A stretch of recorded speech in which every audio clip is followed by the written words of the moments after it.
What is going on, Colts Nation? Welcome back to another Bring the Juice Colts podcast live stream. Thank you all so much for tuning in on this nice Wednesday evening.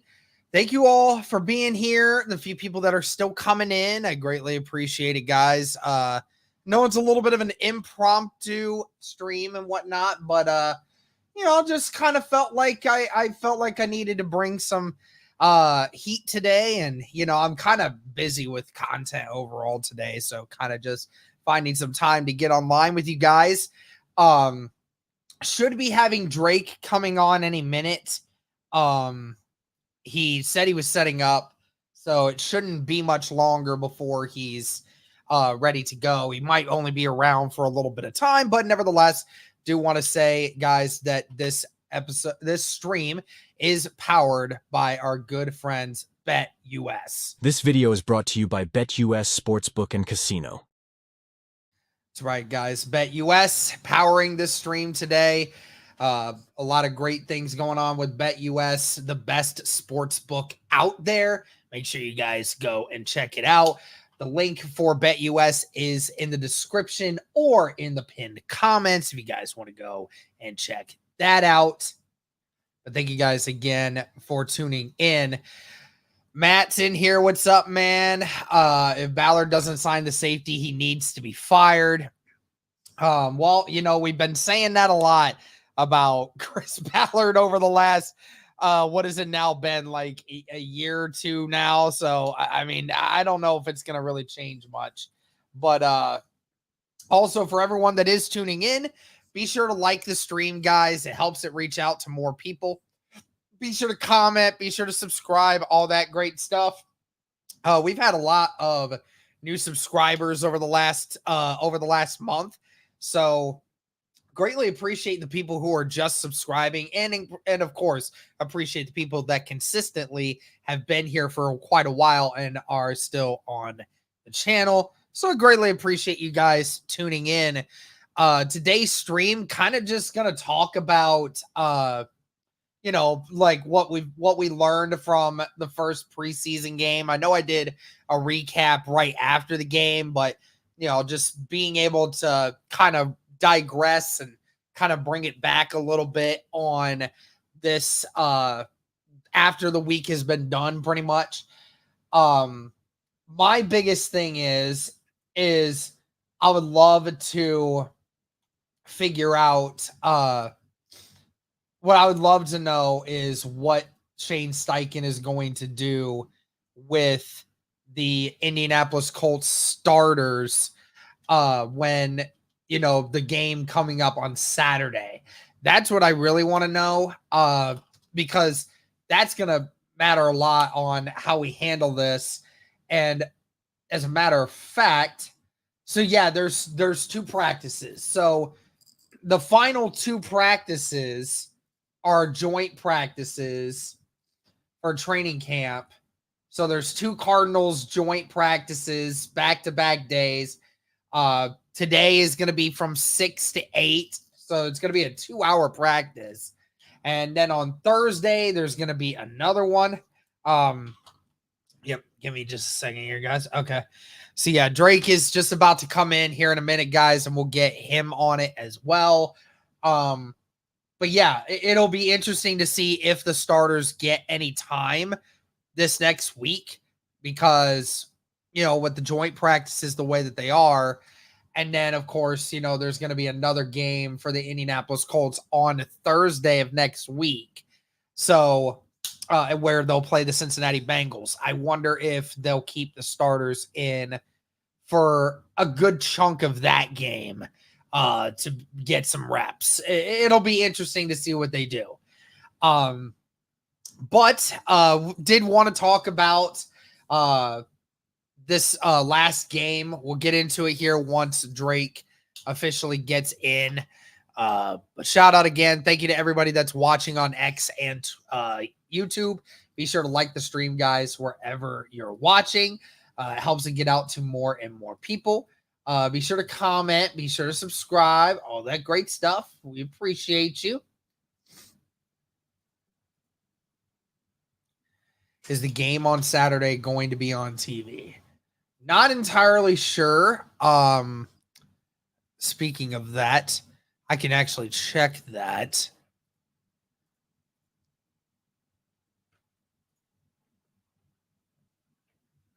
Give me just a second here, guys.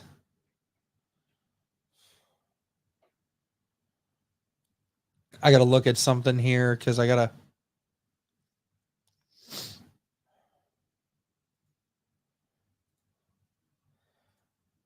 There we go.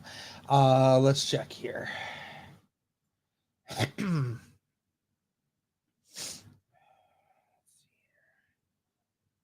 Colts. That game will be on NFL Plus. So I would imagine not unless you're in the local market. Otherwise, I don't think you're getting that game. Oh, man. Man, y'all. I think I might be getting allergies, dude, because I don't think I used to grow up never really having allergies, but I might be getting it now because I've been sneezing a lot lately. Don't know what it is.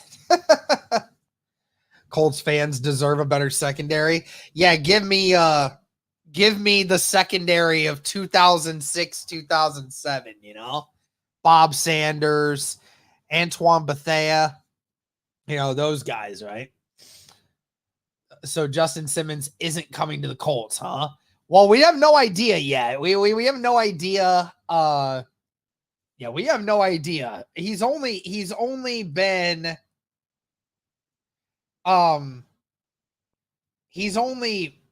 visiting people. Other than that, we haven't heard anything. I mean, there's other teams that are still interested. There's other teams that are still doing bidding. So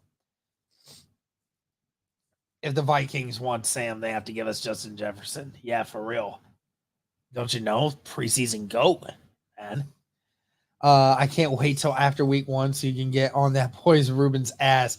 Bro, Richard, you get it, bro. I can't wait for week 1. If Indy wins week 1, Ruben is going to hate me after that game. I'm just saying.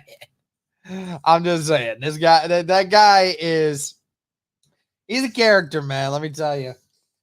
But it's all good.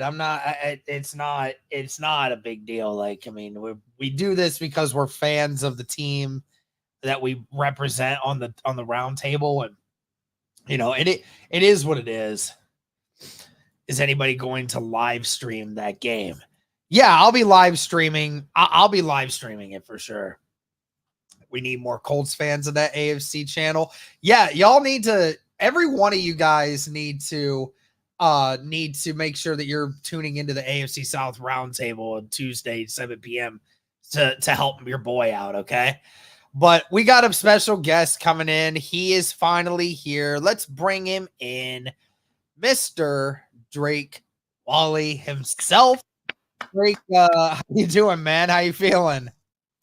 I'm feeling good. You know, it's been a really busy week, really busy anything since I think, training camp got going, since the preseason's officially in full swing. But yeah, man, I'm excited to talk about some Colts football here. I'm excited to finally be able to jump on the show here. I had a little bit of free time. So the starters didn't go out there and kick ass necessarily, in the preseason first game. But I think that there's plenty to talk about, especially if you like to talk about who might have to replace those guys or back them up. Yeah, well, it was funny too, because when it came to that, of when I was in my AFC South roundtable, that was literally all anyone could ever talk about was the starters. And of course, with the starters, one starter in particular, and that was Anthony Richardson. And I don't get it, because they were all saying like, oh, CJ Stroud had the same completion percentage as Anthony Richardson, but he threw for a touchdown. Oh, Trevor Lawrence went 3 for 4 for a touchdown. Oh, Will Levis had a rushing touchdown and he went 4 for 5. Like, everyone was getting in the jokes that, oh, Anthony Richardson showed nothing and therefore shows once again that he's clearly not ready and all this other stuff. And it's like, I mean, I can't tell if they're trolling, because I think they are, just because they know that preseason means absolutely nothing. I mean, what do you say to the people who are trying to put any kind of stock into Anthony Richardson's 4 throw attempts? Well, I mean, he took. I think that it's a little much. I think that you can start maybe talking a little bit after the 3rd preseason game when it's been confirmed that he's going to play the first half against the Bengals. So that's the game where you should really give a crap. All right. I think that you compare him with the rest of the AFC South quarterbacks. Trevor Lawrence, yeah, he did deal with some injuries and he was playing through some pain.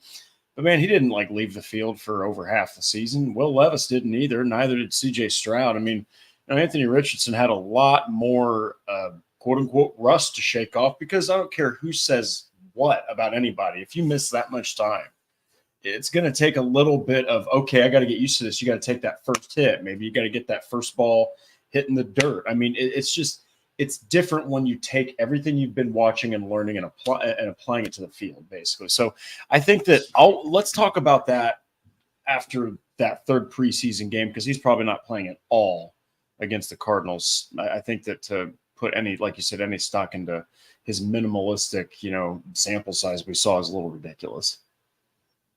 Yeah, and I can explain everything so easily with it. I mean, of course, we all know when it comes to Anthony Richardson, I mean, again, you're not going to have an extremely accurate quarterback. That's just not going to be his MO.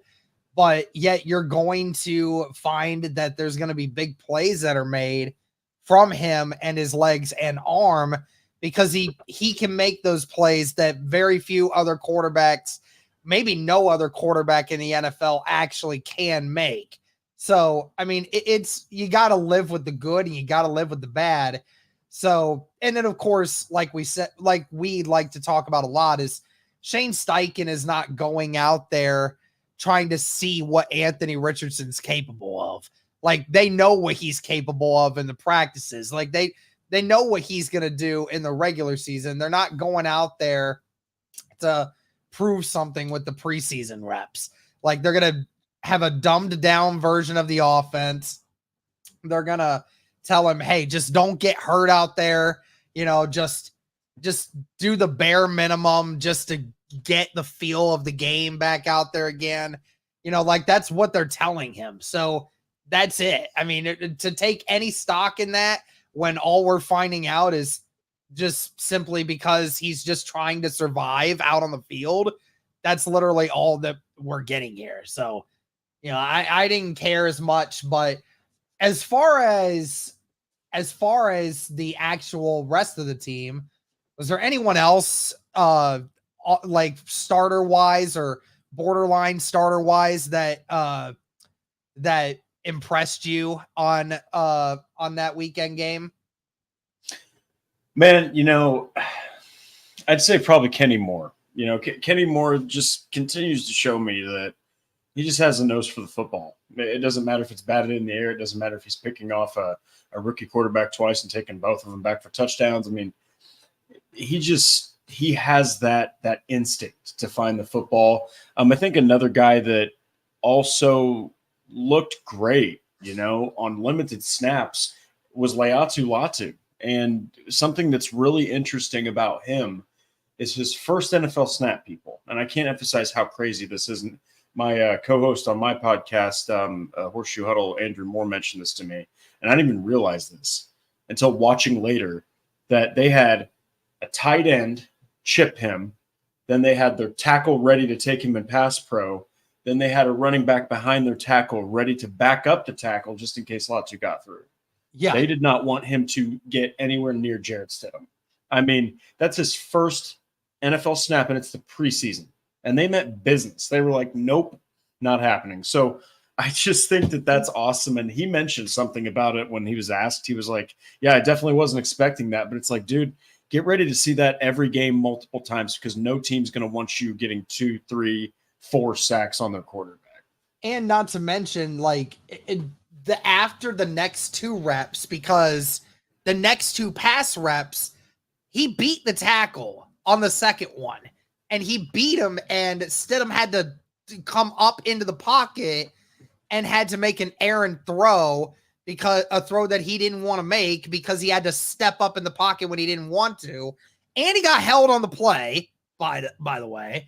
And the next play got in on the sack when Adetomiwa got the pressure as well.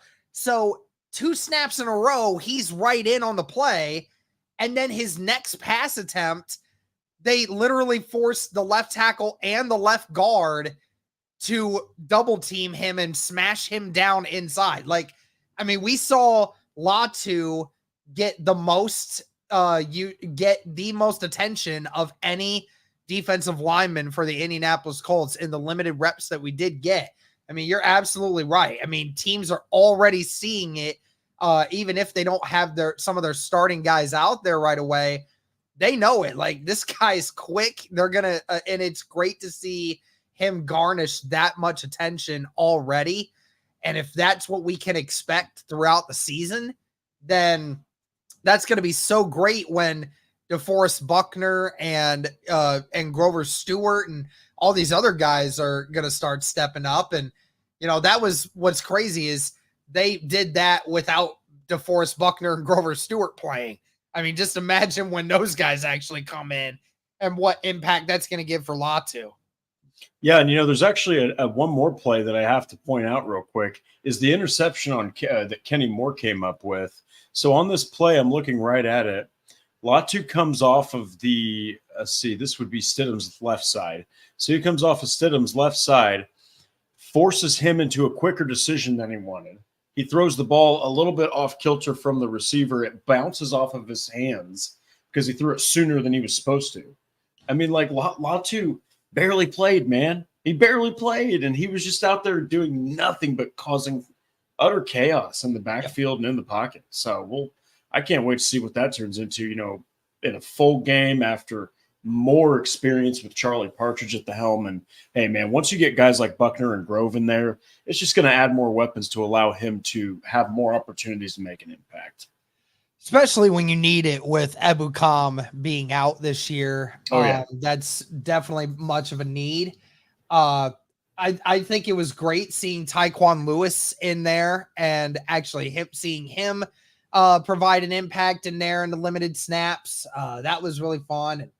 And like you said, Kenny Moore is Kenny Moore, man. I mean, it was such a smart idea to bring him back. I mean, a great form tackle and a awesome interception. I mean, that's what you pay that guy for.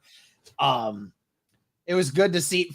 In my opinion, it was fun to watch Jalen Jones too. I know he got burnt on his first 2 routes, but after that, he started like getting used to it. And there was a couple good reps that he had after that I thought were really good.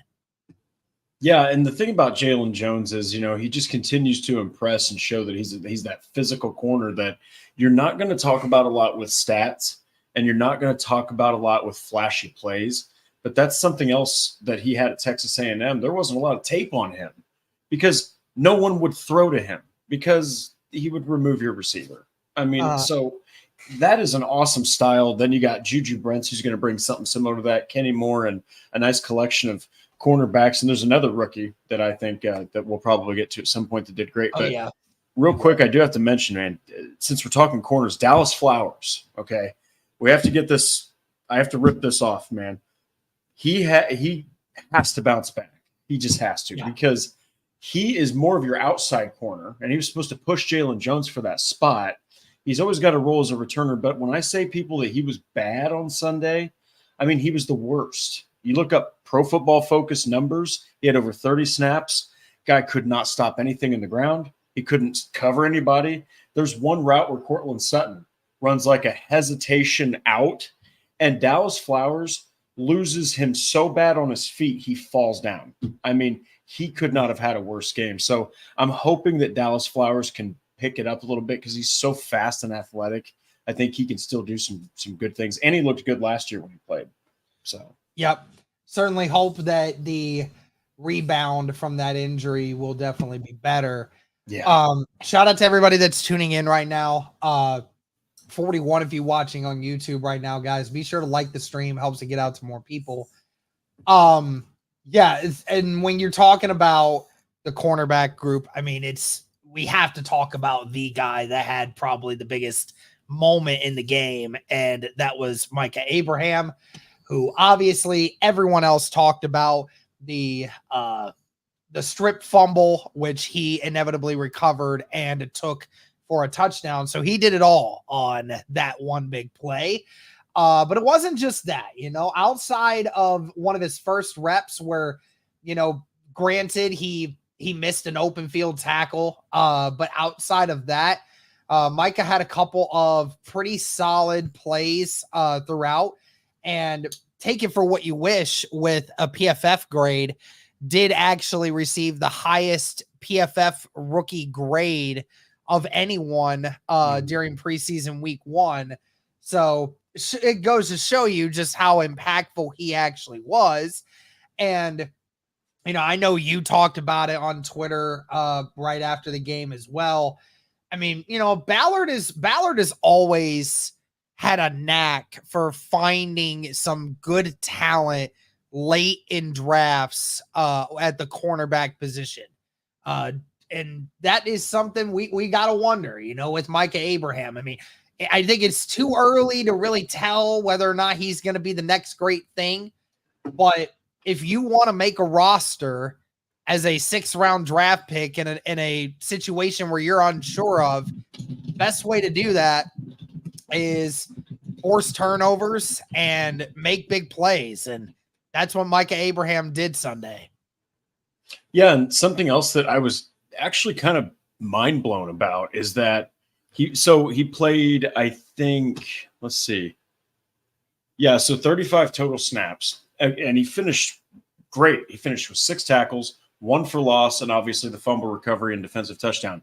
But look, man, he had 19 of those in run defense. So over half of his reps were in run defense. He had a tackle for loss, and he was absolutely stellar in run defense. He was the best graded Colt in run defense of anybody. And he made constant plays. He might have been, he was either the first or second run defense, but I know he was the best on the overall grade with his defense. It's just your first game. You're talking about 3rd, 4th stringers, whatever, and so on and so forth. But he also is a 6th-round pick. And when he was initially drafted, go back, people, and look at this guy's relative athletic score. It's like a 3.7. I remember going, what in the hell are they doing? And then you go back and look at his stats. He has like over 40 passes defended in college, 12 interceptions, most of it in 2 or 3 years. He's got that like more nose for the football, great ball skills. He's fast. He's not going to lose a receiver. And if he does get behind in coverage, he's going to catch back up with them and probably knock it away. I mean, so we'll have to see. He's going to have to keep on playing well like that to see significant playing time that he maybe wasn't going to prior to this game. But boy, his stock is definitely rising. That's about the least you can say. I mean, yeah, but I mean, say what you will. I mean, you're right. This guy, there wasn't a lot of eyes on him before, but all the eyes are on you now. I mean, that's the thing now. I mean, the only crappy part is for Micah Abraham now is if he doesn't follow up with more great performances, then people are going to start wondering, like, was it a fluke? And it's like, and especially for a guy that's trying to make the roster too, like, you would love to have your best performance in the last week of preseason, right before the roster cuts start happening. But he had his best week as a professional in the first week of the preseason. So he's going to have to definitely do some more for sure in order to be able to stick around and do a lot of other things. But you brought up the RAS score. I mean, it just goes to show you, like, I mean, RAS scores are not, that doesn't show that RAS scores are invalid, but it just means that sometimes there's more to it than an RAS score. Oh, yeah. RAS score is just the athletic version of you. Yeah. Like, athletics is just one part of the game. But Tom Brady, what we all laugh at, is maybe the most unathletic dude that you would ever see in your lifetime. Peyton Manning, maybe one of them too. But yet, like those guys, it's all about up here, knowing how to play the game. That's what it's about. It's not about the athletics. If you don't have the athletics to be on your side, then you have to know how to play ball. And for a guy that, for an RAS score that's not great, I mean, you said it, like the production in college was insane. I mean, say what you will about who they're playing or who he's playing against or at any given point, but I mean, to have 12 interceptions and 40 pass deflections in a 4-year career at any D1 university is an insanely great feat, especially for someone that's not athletic, as we say. So, I mean, it goes to show you this kid knows just how to be in the right place at the right time. And he showed it in week 1, and you certainly hope he keeps doing it. Yeah. And one more thing is he's a bit undersized. He's like 5'9", 180 pounds. So I think he's still got a mountain to climb to a degree, because we saw Darius Rush last year also shine in the preseason, who had a pick 6 return for a touchdown. So we'll have to see what happens. But I also think that Abraham's a little bit more seasoned and complete, and I think his ceiling's a little bit higher than Rush's. Absolutely. Well, before we go any further here, guys, just want to say that this stream is powered by BetUS. If you guys are looking for a sports book this season, look no further than BetUS. Michael Vick at BetUS.com. Catch an incredible 125% sign-up bonus on your first 3 deposits, plus 10% gambler's insurance. BetUS, my online sports book and casino. That's right, guys. Be sure to check out BetUS today. There's a link in the description and in the pinned comments as well. They have a lot of great things over here, guys. Just looking at this site here, they have every game that you could possibly want to bet on this season. And they even have more than just games. They have AFC conference winner odds. They have AFC South winner odds. They even have actual things for numbers for specific players and who scores more, who runs more, who passes more. All of these great ads or bets for you guys. So make sure that you guys are checking out BetUS today. They have a 125% deposit bonus up to $2,000 on your first 3 deposits, guys. Make sure to check them out. They have some great live wagering, and they have 24/7 all-time access. So make sure you guys are checking out BetUS today. But guys, let's just continue a little bit here. I know Drake doesn't have a whole lot more time, so we'll kind of keep this short, sweet, to the point.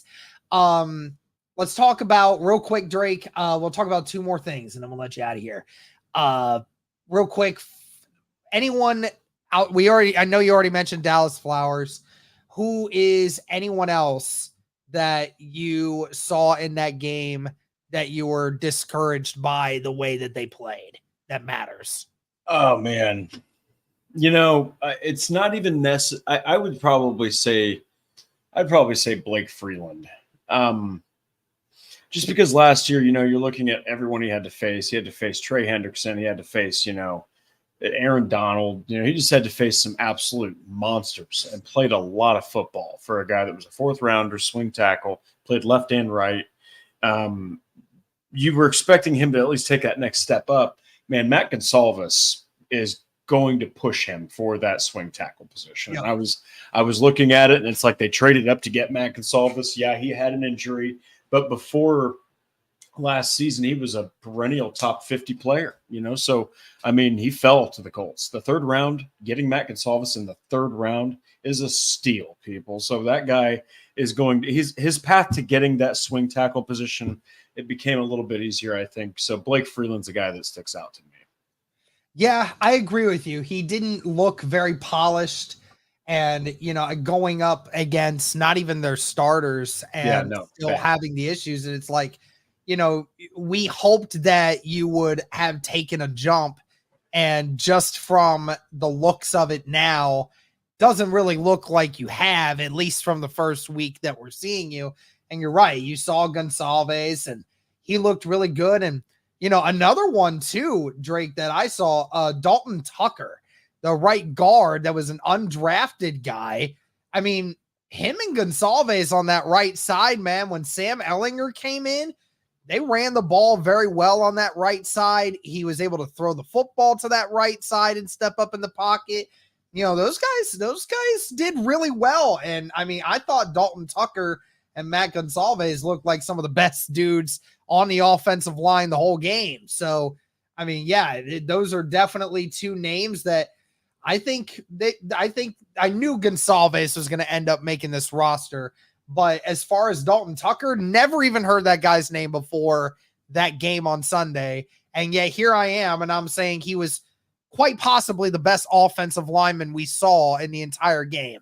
So, I mean, it's really awesome to see somebody I had never even heard of before that game impressing me that much.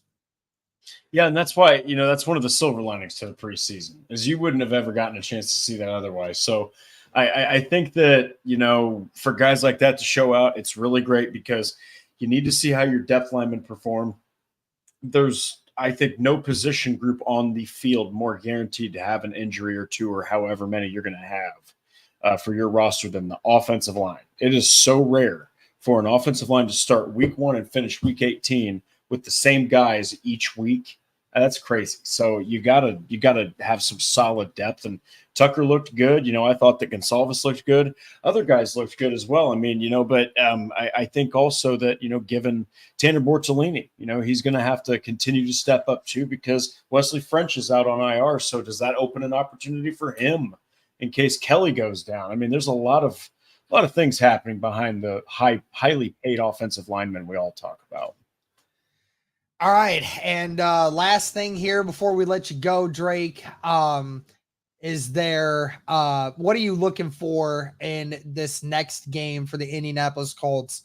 They got to play Arizona and on Saturday. We're not sure if we're going to see the starters yet or not. Most likely not, but even if they do, maybe only a couple of them. What are you kind of looking for with this week 2 against the Cardinals? Man, I just wrote a piece that I released called the 5 biggest questions for the Colts ahead of this game. But I think, man, it's really about Jelani Woods. You look at this tight end group. All right, you've got still guys even outside the notable names, but there's 5 realistic names. Okay, You've got Kylan Granson, Will Mallory, then you've got Mo Alley-Cox and Andrew Ogletree and Jelani Woods. I promise you, ladies and gentlemen, from Derek's been there. I mean, from the camp practices we've seen, from the info we've heard, from just watching where he was going to, which groups he was going to play with, he looks awful compared to the rest of the tight ends. He looks like the number 5 guy on this group right now. Yeah. Okay. And I'm telling you, if the Colts decide to go 4 tight ends, he's not going to make the roster right now. And it's shocking to say that, but he's not going to make the roster right now. Or he might go to practice squad. Who knows? I think a guy of that athleticism, you'd never let him go. They might even Michael Strawn him if they have to and just keep him around for way too long. But my point is he's going to play. All right. You got to see more than just a single catch. You got to see more fluid movement. And he's been, I think the last thing I'll say is during training camp, everyone was like, well, he's the most athletic guy, though. He wasn't drafted when Steichen was the coach. Who gives a crap? When you drop red zone passes that are uncontested multiple times, no one's going to start you.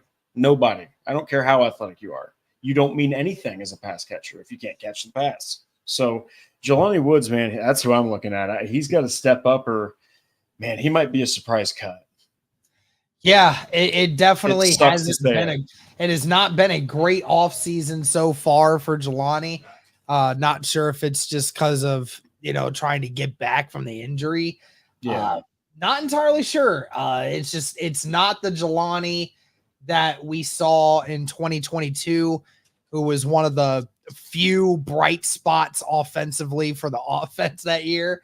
So, that'll be an interesting one. That's for sure. And I also want to, I know this probably is cliche, but I also want to see what Abraham keeps doing. You have a great week 1. Does he follow it up with, does he get another 6, 7, 8 tackles in that game? Because say what you want about he's not going to get a turnover every single game, but if he does what Kenny Moore does, which is always consistently getting 5 or 6 tackles every game, that's hard to do as a corner, consistently getting tackles like that. And so run defense. If you can keep finding yourself around the ball, that's gonna be an interesting one there. Yeah, and lastly, I love that you brought him up because that's the other on the other side of the ball. That's what I'm watching, man. I want to see how he continues playing, and also I want to see how Adetomo Adebawore plays. He actually led the team in pressures. All right, the guy played pretty damn good. So looked a lot better than he did last year. So those are a couple guys I'd be looking out for, but it's going to be all backups and beyond, no starters. Or if there are starters, I can't imagine it's going to be anybody super duper noteworthy. What up, AZ sports fan? No, I never got invited to the joint practice. And I live way too far away to be able to get to there and be able to get back to work the next day. So no, man, I'm not going to any of just those. Normal boring practices. Yeah. Lord knows we're gonna have the joint practices and then the starters don't play, and then it's just gonna be not quite as fun a week 2. But it is what it is. I appreciate you stopping in the stream, man. But yeah, that's going to do it for this one, guys. Again, shout out to BetUS for powering today's stream. Shout out to my guy Drake for hopping in with me, even if only for a little while. We appreciate his presence on this stream always. Drake, thanks again, man. I appreciate you.